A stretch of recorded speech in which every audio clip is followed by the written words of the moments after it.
Welcome to Horror Makes Us Happy, the podcast where we ask the question, what is it about horror that makes us happy? Your hosts are Steve Becker and myself, Chris Whitman, and you can find out more about us at our website, horrormakesushappy.com. Trigger warning. We do this every show. I'm going to get it this time. No fumbles. Before we get started, trigger warning for our listeners here. If we will be talking about things of the horror nature, which could involve such sensitive subjects such as, murder, child abuse, F-bombs, foul language. So if that's not your cup of tea, then maybe listen to a different podcast. But if that is not your cup of tea, what are you doing here? Why did you even click on this? Mm-hmm. This is fun and interesting. There's that part of it too. So now you know. Yeah, kind of rambled. Didn't fumble, kind of rambled. Anyway, coming up in the near future, we'll be interviewing Tyler Dupay, managing staff writer and columnist for Dread Central, Twitch streamer Harry Horror. But today, we have the pleasure of the company of Rodrigo Gudiño, president of Rumor magazine, which just recently celebrated their 25th anniversary. Congratulations. And director and producer of a couple of products you may have heard of, like Demonology of Desire and The Eyes of Edward James. Welcome to the show. Hey. Thank you, guys. Happy to be here. Thank you. Our pleasure. I don't know how much we had discussed this before the interview, but basically the way it works here is we ask you a bunch of questions about your childhood, teenage years, and then adulthood to try to find out what it is about horror that you personally enjoy.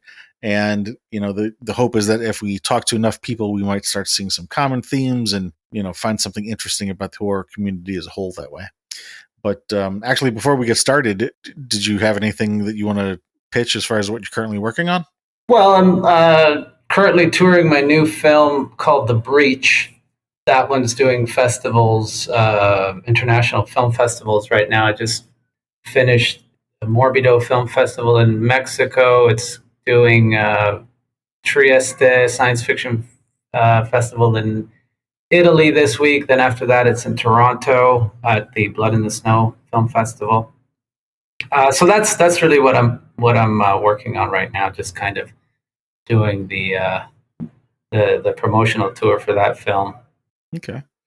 Actually, one other thing before we jump into the interview, for the listeners, we recently started streaming on Twitch, and we have a Discord server that we host listen parties every Sunday on. Mm-hmm. If you are interested in joining us, there are links on our website, horrormakesushappy.com. But yeah, so starting with the interview and starting with childhood, what are some of your earliest memories of scary things? So I grew up in Playas de Tijuana, Mexico, which is Baja California. I don't know if you guys are familiar. I was born in San Diego. Yeah, and so it's just literally over the border there. And there was some stuff there when I was very young. I would have been around maybe 6. That, I saw some people that were hurt, car accidents and stuff like that. Some of it was pretty traumatic, actually. Mm. And all the sort of kids in the neighborhood, they would kind of like, if there was an accident somewhere, it would be like tip each other off and go see who could get there first, kind of thing. And a couple of times we got there early, and it wasn't cool. So that was kind of, that was pretty traumatic. But even though I was always still somehow drawn to frightening images in art and stuff, which was different. That was a sort of like a different caliber.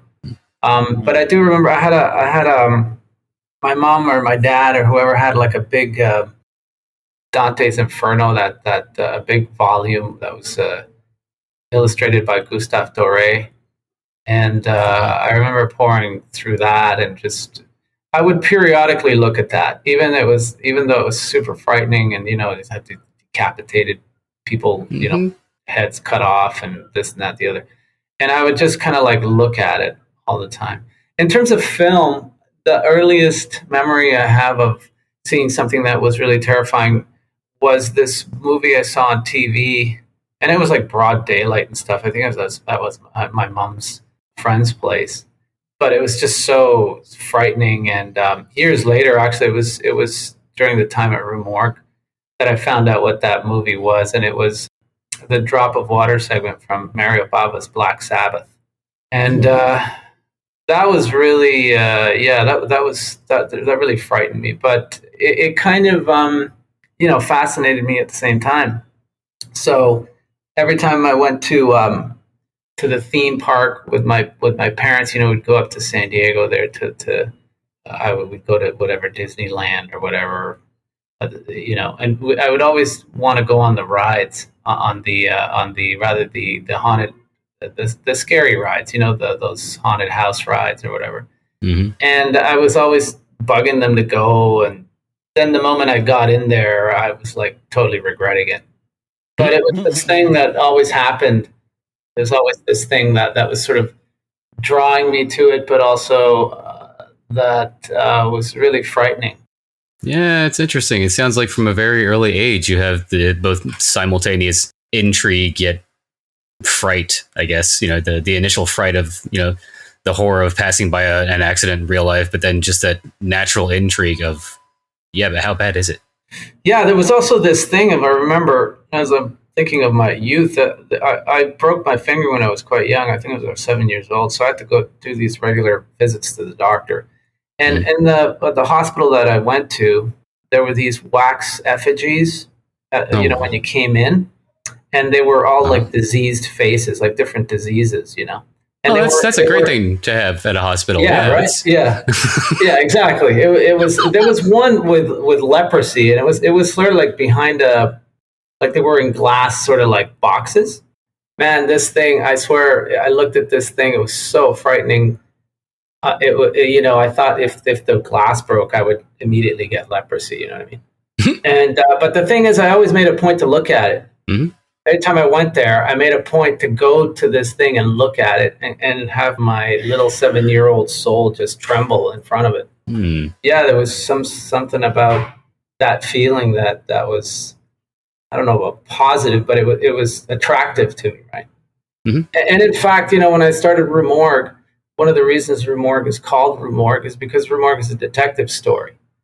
And when I started it was, I wanted to sort of investigate why something that is repulsive or, commonly repulsive is also attractive. Hey, look at that. We're on similar paths. Yeah, there you go. Yeah, so that was sort of, one of the guiding ideas behind Rue Morgue. So have you figured it out for yourself? Or are we wasting our time here? Right. I was waiting for you. Well, there are interesting answers to that question, but they're not necessarily true. Okay. And then there are true answers to that question, which are not necessarily interesting. Mm-hmm. I mean, ultimately, you guys will have to figure out, and you'll have to answer that question for yourselves. But for me, I think at some point that particular question became less important. And the idea of just using those emotions and that space, that horror space as a creative space, became much more interesting. But I mean, look, if this podcast, if Rue Morgue was a magazine about soccer and this podcast was about sports, nobody would ever ask that question, like, why are you into this? Mm-hmm. Nobody would ever think that was an interesting or relevant question in any way, shape, or form. The only reason we ask that question when it comes to horror is because there's an implication that there's something wrong or something, off. Yeah, like when you say you compare it to sports, everyone just assumes, well, of course you like sports. That's a normal people thing to like. But if you like things that are horrific, then yes, it's by default wrong for some reason. So that's interesting because, you kind of have to turn that question back on the person who's asking it. Say, well, why is it abnormal? Answer the question with a question. Yeah, I think it's perfectly normal and healthy to be interested in death in some way, shape, or form. Yeah. To have an interest and curiosity about it. I'm not saying that everyone who's into horror entertainment is reflecting a curiosity about death, but certainly many are. So there, it's a complex issue. There's a lot of levels to it. I think I would certainly encourage you guys to keep going and to try and find the answers for yourselves.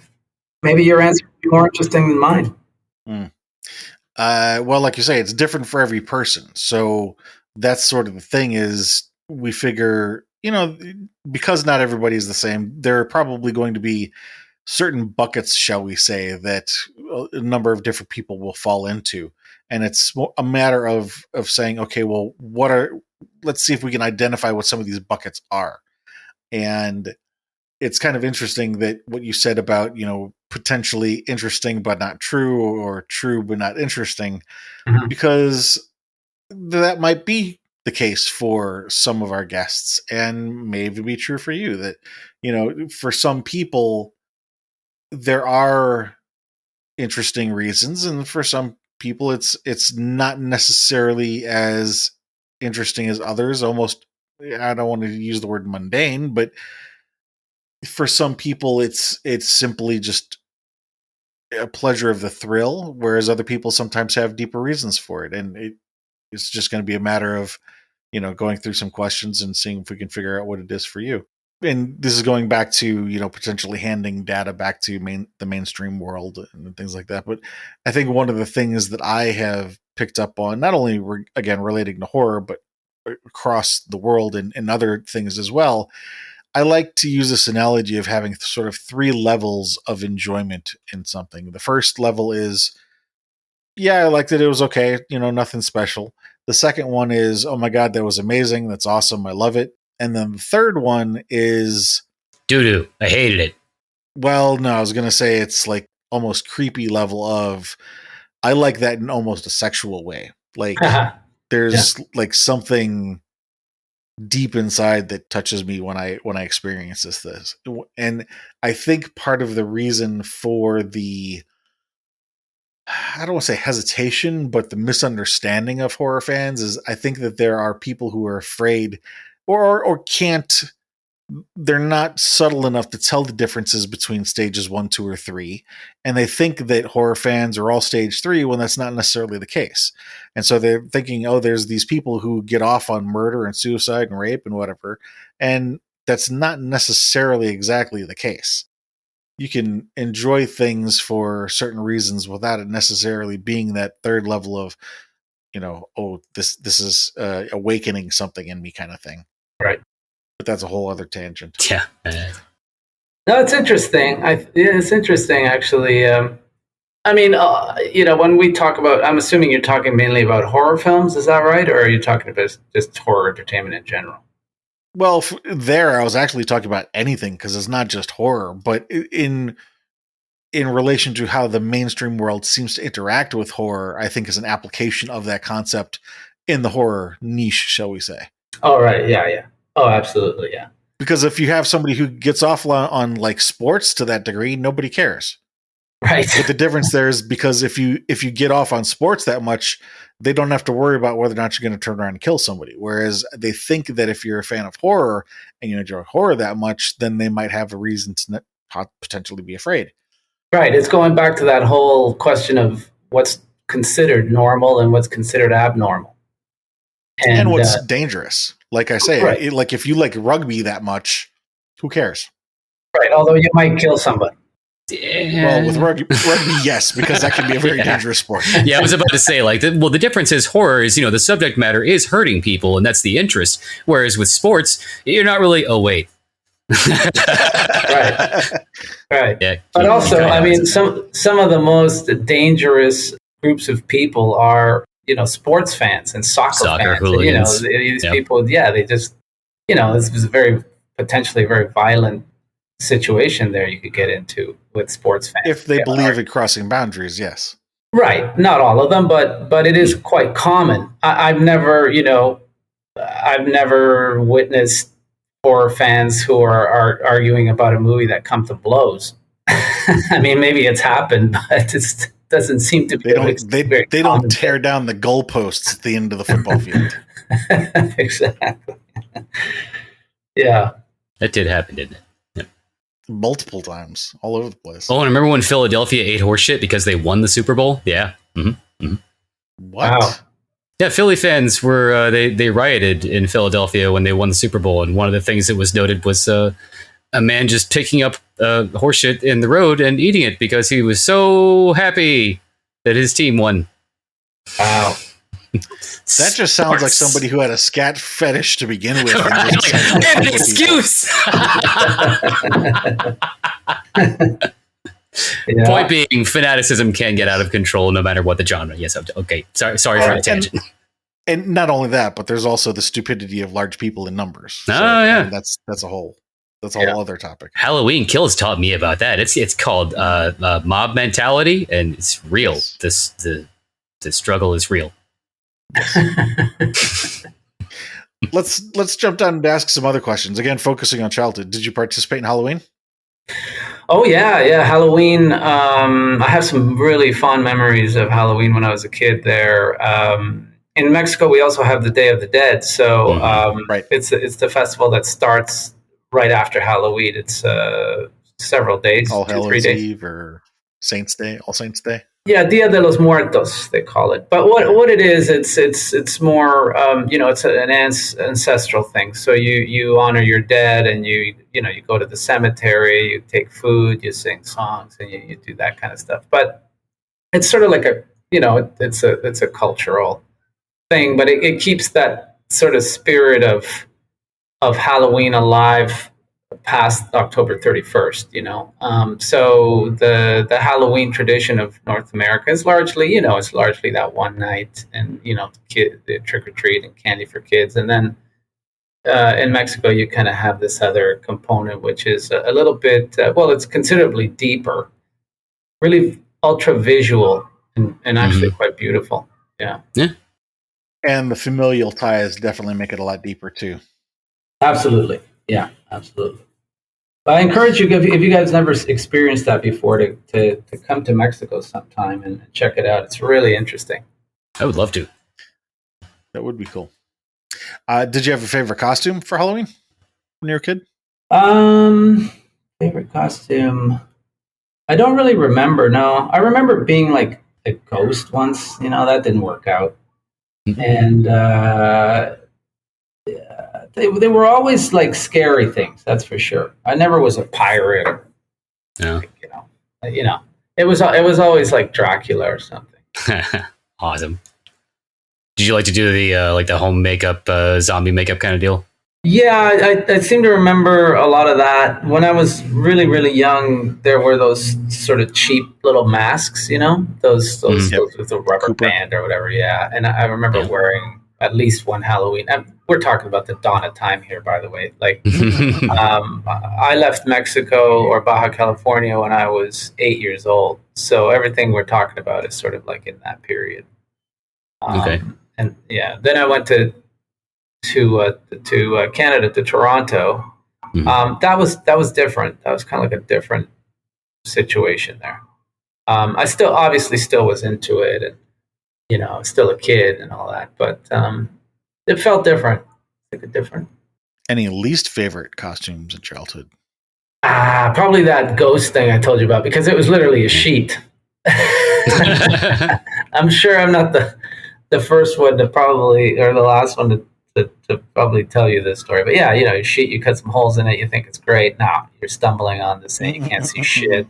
That's fine. I never actually tried the classic sheet, just cut holes in it. I never thought about the fact that you would trip over it constantly. Yeah. It's also funny because I was thinking, did you not like it because it wasn't scary enough? And you went more realistic, and it's like, no, I couldn't walk in the damn thing. Yeah. Yeah, I don't recommend it. Can relate. My least favorite was also a cumbersome costume. A clown person? No, it was cumbersome. There's a giant suit of foam armor that was like 60 pounds and did not really plan or engineer it. I just dove right into it. So it ended up being about 30 to 40 pounds resting just on my shoulders. And I could wear that costume for maybe 2 hours tops. Just not fun. Yeah. It's how you learn. Yeah, planning things is important. Any scary dreams when you were a kid? Well, lots. I've had a very active dream life throughout my whole life, but I do remember some very early dreams. I had like a satanic figure there like really kind of like a classic sort of devil with the horns and the hooves and all that. And I probably that has to do with my upbringing. Like most Mexicans, I was raised Catholic, and when you go to churches here, they feel different than the church, certainly than the churches in Toronto. They're older, for one, and this is a bit of a theory, but when you walk into a lot of Mexican churches, the way they depict Jesus Christ is in a really intense way. He's very lacerated, and he's like bleeding, and he's cut, and he's suffering heavily. You don't really find that depiction in Canada. He's more like the risen Christ, And so I thought at some point it crossed my mind, this is kind of the theory part, that the reason that is the case is because a lot of Mexicans, particularly the lower class, they kind of require a God that suffers like they do, right? To depict the God Jesus as suffering makes a lot of sense, because they can kind of see their experience in that God. If you put this other God that doesn't suffer, maybe that doesn't connect with them as much. And so I always thought that had to do something with it, but of course I'm not entirely sure. No, that's an interesting point, and brings up another interesting point, and that's just visually anyway, the gory and graphic are kind of already present at a young age in Latin American culture, because you have that more graphic Jesus where he's got the lashes and the nails. Visceral. There you go. That's for sure, man. For sure. But Latin America is a very they definitely have a sort of like a penchant for blood and stuff. I mean, I just got back from Mexico City, and I get out of I got out of the airport or whatever, and I took a cab. Took a cab to my hotel. I got out of the cab. The first thing I see is those they have them on the street. They're like these little like newspaper stands. You know what I mean? Mm-hmm. And one of the it's kind of like these backdrops of all these like magazines and newspapers and stuff. But there's one particular backdrop that was all devoted to true crime. And, we're talking about like these little like newspapers that have, like actual like crime scene photos as the cover photo. So you're looking at all these murdered people that were killed the day before. And, I was kind of, I remember looking at these things, and I remember seeing them all over the place, but, it kind of took me off guard this time around, and I was like, holy fuck, this is intense. It's like, you're looking at families, accident victims, murder victims, and they're just like, it's just like a picture there, and it's a big headline, it's just like, buy this newspaper. Let's see. Well, normally we ask whether or not there was a time you were actually terrified of something in real life as a child. You mentioned the car accidents. Was there anything else that would ring a bell or jump out to you as like real life terror? Well, I mean, there was a time, I think I was around 13 or 12, somewhere in there. I was very, very scared of like roller coasters. Okay. So, that kind of thing. So, car accidents where people are, dying in front of you, and roller coasters. I'm curious why you were afraid of roller coasters. Because they're fucking scary. Yeah, I think I was just, pretty young at the time. And I mean, probably, looking over my life, at some point I was afraid of airplanes, going on an airplane and stuff like that. Yeah, there was all kinds of like fears here and there, I'd imagine. Let me ask sort of the inverse of that question then. Was there ever a time in your childhood where you felt completely safe or calm or at bliss? Fuck, that's a great question. Is there a time in my childhood? I mean, there must have been. Yeah, I mean, I tell you this. I mean, I have had when I was young, around 16 years old, I was taught to meditate by this guy who learned in Tibet and whatnot. When I was young, when I was 16, 17, so I started meditating, and I did it for a few years. Then I sort of stopped. Then in my 30s, I picked it up again, and there certainly are times when I'm meditating where that's happening frequently, but that's more in my adult life. When I was young, I don't recall anything really. Okay, that's fine. What about this drop of water episode from the Black Sabbath? What was significant to you about that? It's when you're a kid, you'll see something and it's one way, and you're an adult and you see it, it's a different way. But if you Google the drop of water, Mario Bava, chances are you're going to see this woman's face. Yep, looking at that right now. That is terrifying. Right. So that it was really this woman's face. So the whole setup of this story is essentially that this woman dies in her bed, that woman, and this other woman is sort of like brought in. She has to change her and prepare for a kind of whatever it is. Okay, so she's a mortician, and this is her project. That's well, not quite a mortician. She just has to change her and stuff for like a viewing. It's like an old family and stuff. She's just like a servant or whatever. Okay. But she decides to as she's changing her, she notices that this woman has these like some pretty choice jewelry, and so she decides to take some. Don't do it. Particularly a ring. And then when she gets home, this woman, at night, this woman shows up to bring back her jewelry. So it's very sort of creepy, eerie style, very straightforward horror movie. But in terms of the visuals, Mario Bava, the director, he's known for his visuals. He's known for his mood and his atmosphere. If you're, his name, Tim Burton is kind of like a guy who would have taken a lot from Mario Bava's aesthetic. So you can kind of get an idea of how he did it. So I think I was just completely, immersed in those visuals, and I was just shaken to the core by the visual of this woman and coming back to life and everything. It's a pretty great episode. I think it still stands the test of time. But obviously, it's not super complicated story or anything. It's relatively straightforward. Don't take things off dead people. Right. One last question I wanted to ask about the childhood years. So there are some people that we've talked to for whom horror was a pleasure as early as they can remember, and for other people there was fear, and then it turned to pleasure at a certain point.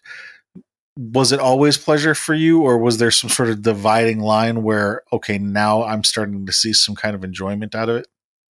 Yeah, there's definitely a dividing line. So when I was young, like all these memories I'm telling you, really it wasn't pleasurable. It was frightening. The drop of water was really frightening. There was a couple other movies I remember watching and just being terrified. But again, going back to it, right?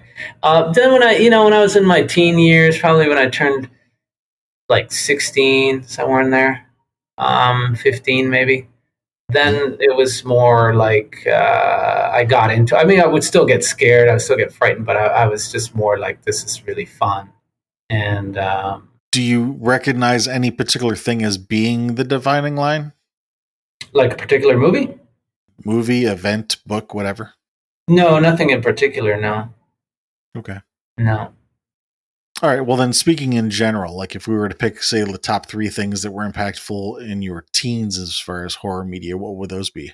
Okay, so there would be a few things. It'd probably be The Shining by Stanley Kubrick, The Midnight Meat Train by Clive Barker, which is a yes. story, Dawn of the Dead and Day of the Dead by George Romero, I would say. Mm-hmm. Those are very different. So Kubrick was kind of the first person, The Shining, and Kubrick's movies in general was the first person I ever was aware of the director. So I was aware that there was a sort of like a mind behind the camera that was showing me certain things and doing it in a very deliberate way. And I was sort of fascinated by, I became fascinated with that process. The first time I started thinking about telling a story that way was after watching his movie, particularly The Shining. Then with the Midnight Meat Train, that was just one of those, they're just a deliciously gory, or well, just a horrific, we'll call it, a deliciously horrific situation where you have this guy in a train and all these bodies hanging upside down. He's walking through them, and they're swaying and they're hitting him. So that was the first time I can remember having that sensation of like, oh, this is like a well done meal. You know what I mean? It's like something you're preparing, and you're adding these ideas, and you're just adding them in such a way that they create this irresistible sort of experience, and it's just really horrific. So that was, and then when it came to Romero's movies, that was sort of, he was the first one where I saw the sort of the festive aspect of horror. Like, it's like a carnival thing. It's fun and it's kind of funny, when you see a zombie's head blown off and the zombie chewing off this woman's arm, and it wasn't disturbing to me. It was more, I wouldn't say hilarious, but it was just really fun. It was just like, it was just like sheer entertainment. So it's the entertainment value of it. Almost like a parody. Kind of, yeah. It's sort of like using horror, using horror for other ends other than, okay, just to frighten you to the core. There's other things you can do with it. You can exaggerate it to the point where it's something else. I want to go back to Midnight Meat Train for a second. You use the phrase deliciously gory or deliciously morbid, I think was the phrase you used. What do you mean by deliciously? A lot of times when you watch horror movies, you could see, like, people getting killed, people getting stabbed, whatever, you get the violence and, whatever, ghosts and this and that. And that's cool. There's nothing wrong or anything with that, but it's only very rarely that you get something that's just created or put together in such a way that has very particular elements that create this very, very, very particular experience, and that's what I call delicious horror. It's just like an idea that's just so good and so unique. It's just kind of, you experience it in a different way. And I can give you different examples of that, Before we do that, let's continue focusing on this particular one. So what was good or unique about this one? Well, it was this idea that this guy is trapped in a subway, at midnight or past midnight, after the subway's closed, really. And he's walking through this subway, and there's all these bodies that are hanging upside down that are being drained of their blood, and the subway swaying, and he's trying to walk through it, and he's trying to hold in his scream, and it's like all those sort of elements that, if you don't have a taste for morbidity, if you don't have a sense of like a liking for the macabre, then you are probably going to stay away from that idea or from that kind of movie or experience or literature. You're going to go the other way, right? But somebody who can appreciate that, I think, is that's just a really great way to present something. Just a great way to put those elements together. I guess, like what I said before, it's like a recipe, right? Well, like the phrase that you use, presentation, because the specific word is used in the restaurant industry to talk about how important how you present a meal affects a customer's interpretation of that meal. Right. Yes, exactly. Yeah, how you present it is a huge part of how they consume it, right? Or already part of the consumption process, right? What was it about it that made it the special experience for you? I think it was, yeah, I see what you're getting at. So I'll kind of compare it a little bit to Lovecraft. I don't know if you guys are familiar with Lovecraft. You've read a lot of A Lovecraft. bit.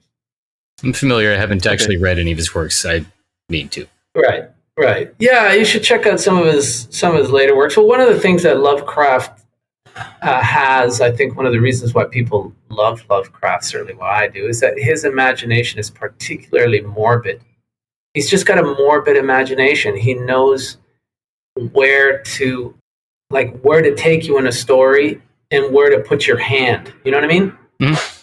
Yeah. Like he'll take you somewhere that's really like you just don't want to go, and he'll tell you why you don't want to go there, and then he'll make you go there, and then he'll make you go to the worst part of that place. You know what I mean? So that's kind of what I mean. It's kind of like that the artistry behind just putting a person and create an experience that is particularly horrific, that the person who's actually creating this would have to really know their shit. You know, they would have to kind of have spent a lot of time with that material to be able to just play it in such a way that I guess well, you're sending shivers up the spine, right? Mm. Yeah, it's hard to say because yeah, it's just I guess it's just having that morbid imagination. It's just that's really what it was. It's just like a sense of being able to imagine something that's so ghastly, really. On a scale of 1 to 100, where 1 is do not like and 100 is I actually enjoy this greatly, where would you say you fall in terms of liking to stay in a moment that is emotionally uncomfortable?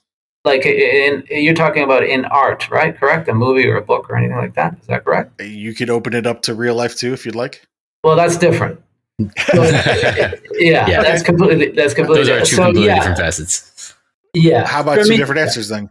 Yeah, sure. So the reason I make that distinction is because art has to do with creativity, but real life, you know, is it doesn't. So in art, I have no problem seeing people get decapitated, for example.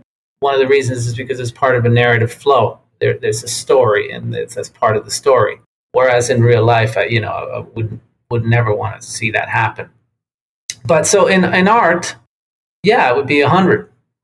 In real life, be like 1. So when again, 100 being I actively enjoy it. So when you said I have no problem with, to me, I was thinking 50. Right, but I was talking about when I was young. Now it's different. Okay. Yeah. Okay. See, the way I experience still in horror childhood. movies. Yeah, the way I experience horror now, or any art, it's totally different. I can't. Even when I'm scared, I'm not scared. I'm sitting there going, "Oh yeah, I love the way they did this," or whatever. As a matter of So fact, setting is sorry, what? no, go ahead. You were asking about dreams, and so what happened after I launched Remorgue was about maybe 2 years after I launched Remorgue. I think it was. I had a dream. It was a nightmare, but it's the last nightmare I had for I think for this last nightmare I ever had in my life. And the nightmare was basically I was in this huge house, somebody else's house. It was like enormous. It was on a hill or something, and it was somebody else's place, and it was at nighttime. There was these huge windows, and I could see the moon. It was like standard, very typical sort of like a haunted house type thing situation. And there was a presence in this house. And in the dream, I was going towards this presence, with this ghostly presence, and I found it. It was a sort of like a long hallway, and there was a bench. I think it was some sort of a couch or something there, and there was a little depression where I could see this. There was a ghost was sitting there, like a presence, and I sat right on that spot. and then it moved away. Hmm. And then I followed it, and I went, and it was in this room, and it was this big 4-poster bed and everything, and it was lying on this bed, and there, you could see the depression where it was lying. And then I went there and I lied in that depression, like I just went to sleep where that thing was. So that, in the dream is going towards this emotionally uncomfortable place. I could feel the fear in my gut in the dream, but I still did it. But so after that, things changed. So what I'm trying to say is that, yeah, with art, it just doesn't, there's not discomfort anymore. It's more admiration. It's like, it's a complicated emotion, right? Even if I'm scared or something, it's more mixed in with admiration and like all these critical ideas or whatever, just like, oh. Going back to that dream for a moment, do you remember why you wanted to go to that place? To sit in that spot that it was sitting, or lay in the place it was laying? Well, I think it had to do with, for sure, it had to do with Rue Morgue, because what happened was, so, when I started Rue Morgue, every day, every single day of my life, like 9 to 5, I was in that world of horror, right? It was no longer something that I sort of did here and there, with my friends or in my spare time or when I picked up a book or when I watched a movie. It was literally, I would your job. It was my job. Yeah. I just started work. And then I was surrounded by all this imagery and stuff. And so I had a deep connection to it, right? If it was just somebody, if I had just been hired and I didn't care about horror, I don't think that would have happened. But I was something that I have been following since I was a child. So when I found myself in that situation, I think over time of those 2 years, obviously something was happening in my subconscious, and things were changing. The way I looked at these things, or and it came out in that dream. And then the dream, it was sort of, I think it was essentially not making peace with it, but certainly identifying myself with that thing that was frightening me. So I kind of became that thing, or it either became it, but I was embracing it. I was trying to follow it, and I was trying to become closer to it. And for whatever reason, that the dream, it was just like a watershed moment. It just flushed everything out, and I never had nightmares after that. You mentioned the scenario where you found the depression on the bed and then you laid there and you went to sleep. Do you remember, was it a situation where you went to sleep there because it stayed, like it didn't leave, or was it continuing to move on, and in other dreams you continued to follow it, and this one particular dream you just didn't do that? Do you know what I'm saying? When I don't think so. I think it moved on, but I stayed in that spot. But the frightening part was following it to where it was and sort of seeing it and then finding it. When you're in a dream, you're not thinking rationally. You're in an emotional state. So right. it was the emotion that was driving me forward. It was saying, go there where this ghost is, go right there and like lie right there where it's lying. That's a really unique thing to have happen in a dream, because in a dream you're usually fleeing any sign of trouble, any sign of anything like that. You're just going the other way.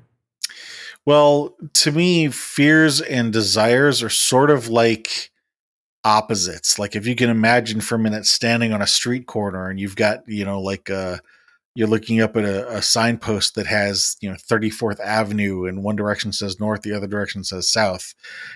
Usually we have a fear, we have a desire, and then we fear losing whatever it is we desire. And so it makes me wonder what you were desiring, because I think there's a desire there because you kept following. Mm-hmm. Yeah, I guess it's to, I don't know, to not fear, to not be scared anymore, to be closer to that thing that scared me, something like that. Probably to be, because it was still scary. I remember it being scary in the dream, like it was a frightening thing. it wasn't it wasn't frightening anymore. It was frightening, but I was moving towards it. Yeah. Right. And like right in it, like I was sitting right, like it wasn't like I was sitting beside it, or like I was right, right where it was sitting. Like I was literally sitting down in the place where this ghost was sitting. Or also when I followed it to the bed, I lied in the part where it was lying down. I wasn't lying beside it or cuddling up to it. No, I was, That's an interesting addition, because before you said you weren't afraid of it, and now it's sort of like adding. Not only was I not afraid of it, I wanted to be part of it. Yeah, something like that. Yeah, I mean, again, I'm trying to run it through my rational brain here. Right. It's the language of the unconscious. Mm-hmm. Yes. I don't know. Is it true that you can't read anything in dreams? I've seen that entertained in certain fictional stories and just brought up here and there, but I've never heard confirmation on it. You're not supposed to be able to actually read text in dreams, right? I don't know. I think I have before. Yeah, me too. Not often. Yeah. I want to say I remember doing it, but I've always heard that, just speaking of the rational mind and the dreamlike irrational mind, that's one of the things. The thing that I've heard is that there's always one sense missing. Like, for example, you say you can't read. Well, you might have a dream where you can read, but you can't smell. Huh. And the one thing that's missing is always changing.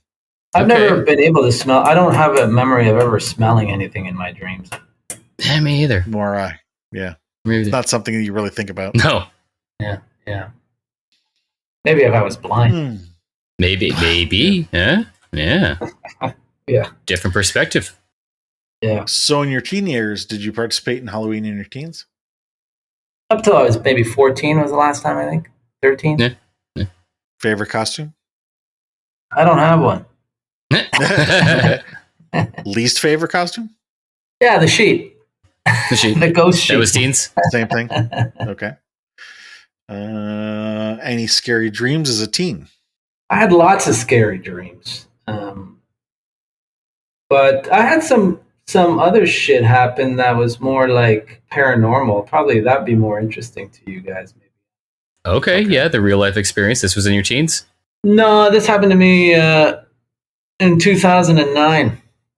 What happened with this one is trying to make this relatively short. Well, basically, I was living in a funeral home. I don't know if you guys knew, but a morgue operated out of a funeral home for many years, about a decade. Cool. So I bought this funeral home, and I lived up above it, and then the downstairs was morgue. The chapel, they had a chapel in there. I turned it into a screening room, and there was an embalming room that was like a smoking area, and there was anyway, it's all these rooms. It was a very large building, so about 8,000 square feet building. Anyway, I was living there by myself, and there was one of the staff. He was having I don't know. Him and his fiance were on the outs or whatever. So he offered him he could sleep in one of the rooms upstairs.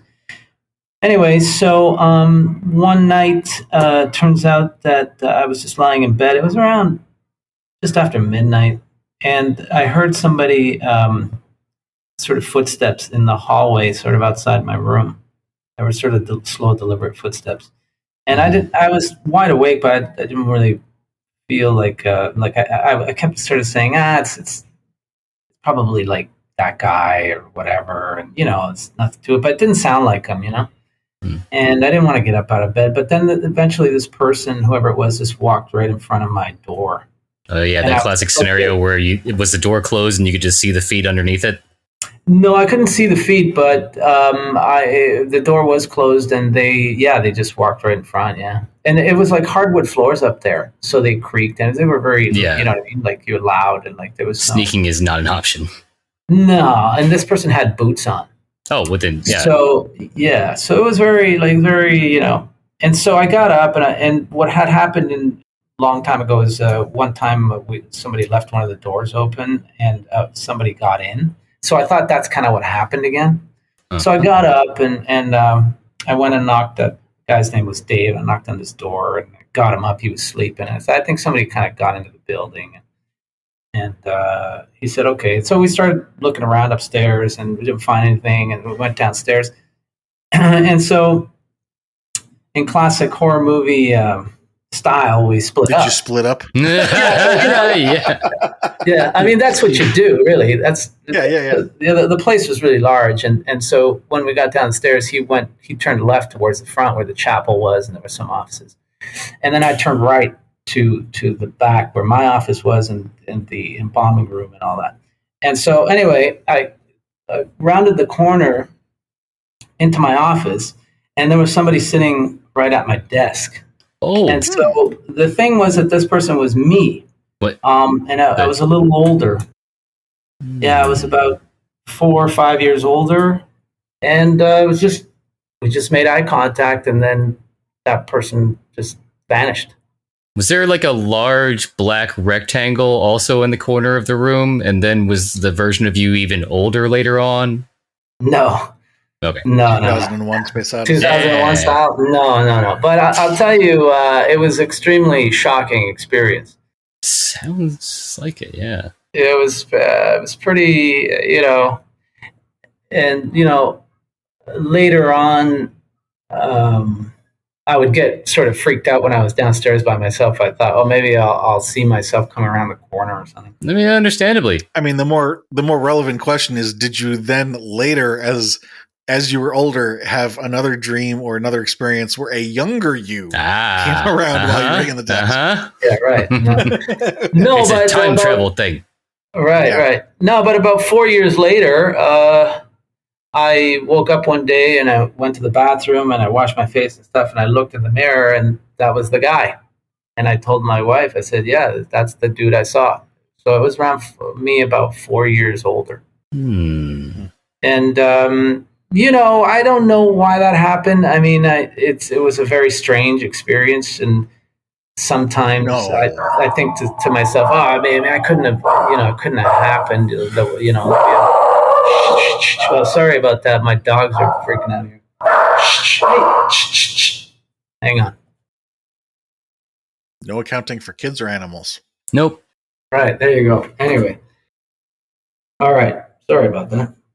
Mm-hmm. Anyway, so, to wrap the story up, definitely this person was walking up there. Although I only saw them for a fraction of a second, that person was walking up and down, or a person. And later on, I remembered that, or I realized that I always wore boots, at that time. So it was very uncanny. But, the last thing I'll say about this experience was that that year, it was 2009. So the year, several months after, I entered into the worst year of my life. So I think that had something to do with it. I think this was some sort of kind of like a premonition thing. Yeah, it was sort of saying that I'm going to be okay. Yeah, something like that. Because I was keeping a dream diary at that time too, and looking back after years later, I look back and there was premonitions in there. Of course, I didn't know at the time, but. When I was a kid, I remember having these dreams that, well, I didn't know I was having the dreams at the time. It would be different. I would have these waking moments in my daily life that were deja vu moments. Mm-hmm. And then, but they were sort of like just a day in the life snapshots of me walking down the street and walking past a house and looking at the flowers in front of the house. Nothing special at all. That boring ass dream. I would have this, but it wasn't a whole dream. It was just a snippet, shall we say, of a couple seconds. Clip show. And I would think to myself, I remember dreaming about this. I don't know how long ago. And I sort of eventually got to this point where I felt like I was having these experiences on days when something big happened in my life, either good or bad. And if I had one of those moments and nothing had happened yet that was significant, I would be on my best behavior for the rest of the day because I felt like something was coming. And did it something's going to happen. I think in certain circumstances it did, because that's what eventually taught me to make that association. You know what I mean? Mm-hmm. I guess then the question is, did it happen naturally just by coincidence, or did you kind of manifest it by having the inspiration from the dream snippet, you know? I don't think it was that. I think it was like I would have that deja vu experience, and then like later in the day I would do something accidental and get my ass beat, like unrelated, but the relation was the fact that I had this deja vu experience earlier in the day. Mm-hmm. Anyway, weird thing. Yeah. That's interesting. So, I mean, we could probably ask all kinds of questions about you purchasing and living in a funeral home. Mm-hmm. Mm-hmm. Yeah. There's a whole story there. Yeah, that could be a whole conversation in and of itself. Yeah, it was a really special place. Yeah, it was really, really, really great. Let's see. Let's jump down to some of the adult sections here then. So in your adult years, if we were to pick 3 things that were impactful to you in terms of horror media, what would the top 3 things be that come to your mind? No, well, at some point I kind of switched my mind to thinking more as a filmmaker, and I would say the films of Stanley Kubrick, the films of David Lynch, because the thing is, Stanley Kubrick, he's a very sort of methodical filmmaker, kind of like rational mind filmmaker. He kind of his movies are kind of like a chess game. Watching his movies. Yeah, that's an interesting point that I've not really heard a lot of people bring up when describing Kubrick films. Is they're very rational. Yeah, because they are. Whether it's the protagonist that you're identifying with or the events that unfold with the story, they're rational. They're irrational, horrific things happening to rational people. Right, and a sort of they're presented in a very sort of rational way. Yeah. I won't get into The Shining, but just to say that it's not my favorite Stanley Kubrick movie or anything like that. I don't think his approach to horror was too rational in a way. But anyway, I love his style of filmmaking overall. And secondly, it was David Lynch, because he's the opposite of the spectrum. He's kind of totally irrational. Intentionally, even. Yeah, he's completely irrational. To the point where he won't even. I've read some of his books and listened to his interviews, and he says, when an idea comes in my head, I don't ask questions about why it's there or what, how to decipher it. I just follow it like you would follow a dream. And his movies sort of like an improv. Yeah, and his movies have that quality. All of his movies don't make sense, but to me they make emotional sense. I think that's what makes him a great filmmaker. Yeah. So, aside from those 2 guys, like obviously I'm a cinephile. I love all kinds of movies. I love all kinds of filmmakers, but my main source of inspiration is my inner world, my dreams and my obsessions and things like that. I'm not the kind of filmmaker that like, I want to do a homage to this guy or that guy. I'm interested in Kubrick and Lynch. The reason I picked them out is just in terms of how to approach cinema as a medium and how to tell a story. So there's a rational component and there's an irrational component, and trying to find a good balance and trying to find how to tell the story. To me, they kind of represent the sort of 2 left brain, right brain kind of thing. It's kind of interesting, like you say, you've got these 2 sort of this dichotomy between the methodical and the rational versus the irrational and the emotional. And trying to meld the 2. Yeah, I think that's kind of at least the way it makes most sense to me to pursue a story, because it's sort of like accessing that irrational, dreamlike stuff from your unconscious, and then essentially molding it into something that has structure and has messaging and means something, right? I certainly am not as say confident as David Lynch that I would just balls out, just put my dreams on paper and try to shoot that. And I just, like I just don't. I need to kind of wrestle with it and kind of figure out what it means to me and what I'm trying to say at that time. You know what I mean? So there's definitely a lot of there's a big rational component, but that's just my process. I don't know how other people sort of do their thing. Okay. So the next two questions I'm going to ask at the same time because it could be the same answer for both of them, or it could be two different answers. Mhm. But these two questions are: what is your favorite movie? And this is across all life, not just adult years. And it doesn't have to be horror; it could be any genre. Right. But what is your favorite movie? And then what movie have you watched more times than any other? The movie I've watched more times than any other is Amadeus by Milos Forman. Okay. Yeah, big fan of Mozart, and I think that there's something about that movie. I started watching when I was very, very young, and it's just sort of like the quest of the artist, and sort of like it's just high art to me. That Mozart's music was sort of high art, but the person creating it was this lowbrow kind of guy, and it's very interesting how all that mixed together. No, there's just something special about that movie. So that's the movie I've watched the most times in my life. In terms of my favorite movie, that's really hard to say, man. I have so many favorite movies and so many movies that I like to watch. Like my favorite Kubrick movie would be Barry Lyndon. At least that's the one that I like the most right now. My favorite David Lynch movie is Mulholland Drive. At least that's the one I like the most now. I think probably the best horror movie ever made is the most effective horror movie ever made is probably The Exorcist.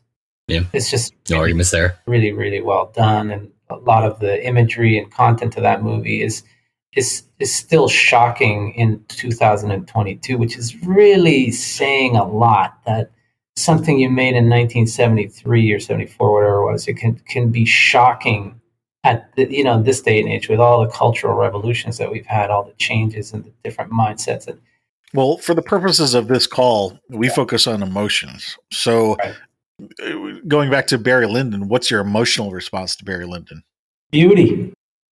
That movie was shot shot with NASA lenses, the NASA lenses that they had on, and he lit it with available lighting and candles, and he essentially storyboarded it with Renaissance paintings in mind, right? Okay. And he set it in that period. So when you look at this movie, it's like you're looking at paintings and the characters are moving, and there's the music of the period and so on and so forth. And he's just such a masterful filmmaker that movie is just a beautiful experience. It's kind of like, to me, when the height of cinema. What about Mulholland Drive? Oh, my emotional reaction to Mulholland Drive is just being in his world. It's as close to a dream that I've seen a movie. He's a filmmaker who does his movies in a way that reminds me of dreaming. Yeah, you're right. He's very dreamlike. Would you say it's more that his films are surreal or that they're more like disassociative? Probably both. Yeah. Yeah. And I'd say a little bit more dissociative. Yeah, go ahead. Dissociative. Yeah, for sure. The phrase I like to use is flow of consciousness. Yeah, but from a filmmaker's perspective, there's you can fuck that up really easily. Yeah. You can really come up with a fucking turkey doing that. You really have to. There are some weird dreams out there. There are some weird dreams, but I don't know if they would resonate with an audience. For people who don't have that dream. I'm having a dream. That's why I'm agreeing with you. Yeah, right. Right. So anyway, I think that his the emotion that I get is that kind of emotional feeling that I have when I'm in a dream. Okay. Which is really attractive.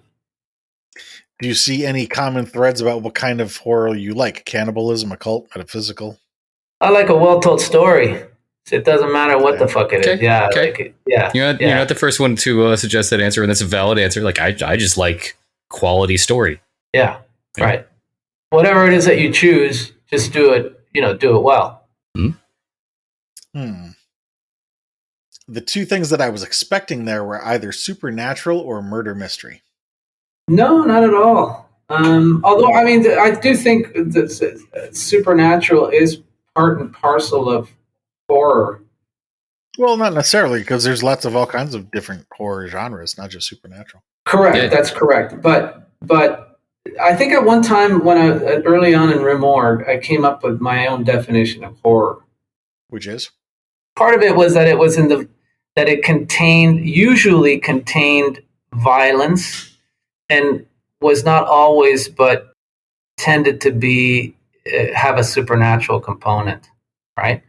So yeah, you're right. It doesn't need to be supernatural, but a lot of it is, and I would say even most of it toys with the possibility of the supernatural. I think it's an important component of that type of story, of that type of language, right? But it's not necessary. You're right. There's all kinds of shit that has no, that's horror that has absolutely nothing to do with supernatural. And what I mean by supernatural is like a fantastic element. I don't necessarily mean ghosts. I don't. No, just like something that hasn't been definitely defined by science, basically. Yeah, something that's outside of what we would consider outside of our physical experience. Something that's fantastical. Something that's. Before I ask the last few questions here, so just to summarize what has come up so far on the call, what I've been hearing is, living in the discomfort, being at home with the uncomfortable, balancing the rational with the irrational, and sort of this quest of maybe balancing the two. And that it's not obviously a resolved question for you. That's why it's still a quest to balance these two things. Do you think that is accurate of a description for what it is you get out of horror, or do you think there's something more that is more accurate than that? Well, the balancing the rational and the irrational, that's more in terms of my creative process, right? So it's not necessarily what I get out of horror. I would say more that's what I put into it. Yeah, but it's kind of like I mean, you're not wrong in what you said, but I think that for me anyway, it's just continual discovery, right? And that's where I try to put myself, just to try and discover something. And I do find, I'll tell you one thing, I don't watch as many horror movies now that I used to. Okay, I really don't. I'll watch a horror movie because my staff tells me it's amazing, or people that I know and trust tell me it's worth watching, or a director comes out with something that I like the director and I want to see what he did with it. But in general, I don't really watch many horror movies at all. But the thing is that every time I sit down to write something, it's always horror that comes out. Even if I didn't have Morgue magazine, even if I was just an independent filmmaker, I would just be doing horror movies because that's just what comes out of me. That's my happy place. Okay. Yeah. No, I can see that happening. Like you sit down to write, like, I don't know, a science fiction, that it ends up becoming a murder mystery, which, okay, now it's a horror. Right. Yeah. And I go to horror tropes and stuff like that. Yeah. And I like to like splitting up. Yeah. I'll try to make it frightening. And the summary that I gave was sort of leading into that, to ask why those things are your happy place, in the sense of balancing the rational and irrational. Okay, you kind of knock that one out because you say that's more in terms of your creative aspect. And then you said maybe a better summary would be continual discovery. The natural follow-up question of that then would be, well, what are you trying to discover? Well, the answer to that is, I don't know. I'll tell you, I don't know. Right. But I'm discovering it, right? Like, it's just kind of like a little bit like, like going out into deep space or something. You just don't know what's there, but you're just looking to see what's there. It's a little bit like that. It's not anything. I don't have an agenda, that's for sure. Because the thing was, when you give yourself an agenda, then you're just limiting yourself. Right. It's a little bit like saying it's like believing something versus saying I don't know. if you're comfortable with saying I don't know, you put yourself in a situation where you can learn anything. Right. Mhm. You know, like the knowledge, everything is limitless. You can suddenly learn something. You can discover shit. Oh yeah. Suddenly you believe something, you're completely limiting yourself. There's no discovery there anymore. There's no learning. Right. You've already kind of like put up your walls.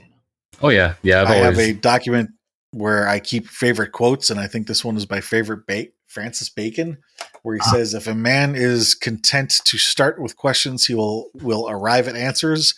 But if he starts with answers, he will arrive at questions." Mm. There you go. Interesting. Yeah, that's great. Yeah. I think I feel that way for sure.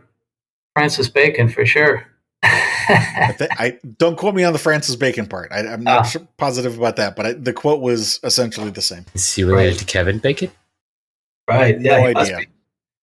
6 degrees of Kevin Bacon. Mhm. Yes. Francis. Well, considering that Kevin Bacon's name might be a screen name anyway, that it might not be a relation anyway. Yeah, that's a good point.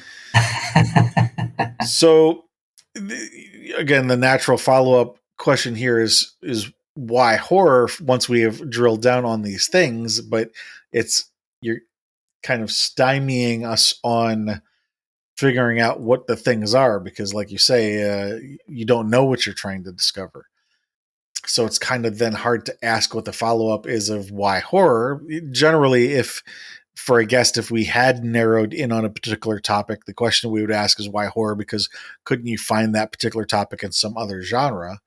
Right. But you're saying that whenever you sit down to write, it's horror that comes out.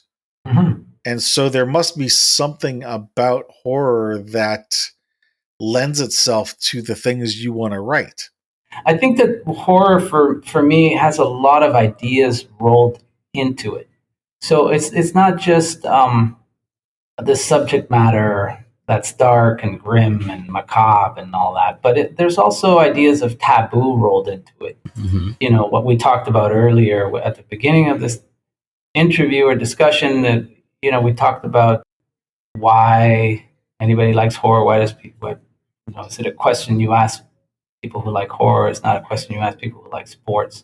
There's a taboo aspect to it. People always, if you say, this is what I do for a living, people will always be like, why would you do that? People look at it as an abnormal thing. It doesn't matter how cool they are with it or how supportive. If, that they'll always, look at it as something abnormal. That's where we are in our culture. There's definitely, with taboo also, taboo subjects is looking at taboo subjects. I think there's also the fascination of death that's rolled up into it, mortality and all that, which is rolled up with the idea of the meaning of life. If if we die, why are we here? So there's like a, when you're confronting these things in your mind, you're tossing them around in your mind. Like if you're you're a little bit morbid and you're fascinated with death, then those ideas can come with it. I'm not saying that everybody who likes horror is profound or thinking about their mortality. That's not the case. But I'll say it. No. yeah, but those ideas flow together, right? Well, I mean, it does sound, because you have mentioned in multiple places in this call that, looking for something, discovering something, like you say, you don't know what's out there. So it does sound like you are in, at least for you personally, are in that category, shall we say? Yes, absolutely. Yeah, I do think that certainly has something to do with it. Like I said, I think horror, the reason horror is my happy place, it has all of these aspects or elements to it that are really intriguing to me, and they're fascinating, and they continue to be fascinating 25 years later. Even though I look at the genre differently and stuff, it's still interesting, and it's still worth exploring, and it's still fascinating. I imagine it probably will be for a long time. Potentially, yeah. Hopefully. Well, last question. Is there anything you've thought of that might be relevant that hasn't come up on this call? You know, did we start to talk about something and then the conversation went in a different direction? You didn't get an opportunity to say something like. No, this has been a very interesting conversation. You guys have asked a lot of questions that I've never been asked before, which is saying something. Because I've been around answering questions for 25 years. So on this particular topic. So, I mean, kudos to you guys. You've given me a lot to think about, actually. It really reminds me a lot of when I first started Morgue, what my thinking was. And in a way, talking to you guys has kind of reminded me of a lot of those early days and how I was sort of approaching things and looking at the genre and stuff like that. Well, like you say, if we were to say, for example, your summary is that you are investigating the unknown, well, yeah, if the question hasn't been answered, then of course it's still worth asking. You know what I'm saying? Mm. Yeah, absolutely. I mean, in the end, that whole idea of Morgue being a detective story is still true. I'm reminded of the U2 lyric, I still haven't found what I'm looking for. Please don't close off with that song. Please don't do that. Hold on, I'm queuing it up right now. No. Yeah. No. All right. Well, we appreciate your time and we appreciate your appreciation of the questions that we've asked. Yeah. It's been a pleasure talking to you. Yeah, it's been great. Yeah, thanks. Likewise, Steve and Chris, this has been really fantastic. Please do send me a link or whatever it is. Is this a paper thing or is this a podcast thing or how does it work? It's a podcast. What we'll do is I will get with you offline to ask for whatever bio you want for us. We'll create a bio page on our website and maybe like 3 to 5 pictures that we can use in a slideshow. And then when we post the podcast, we'll tag you on Twitter and let you know when it's been posted. Yeah.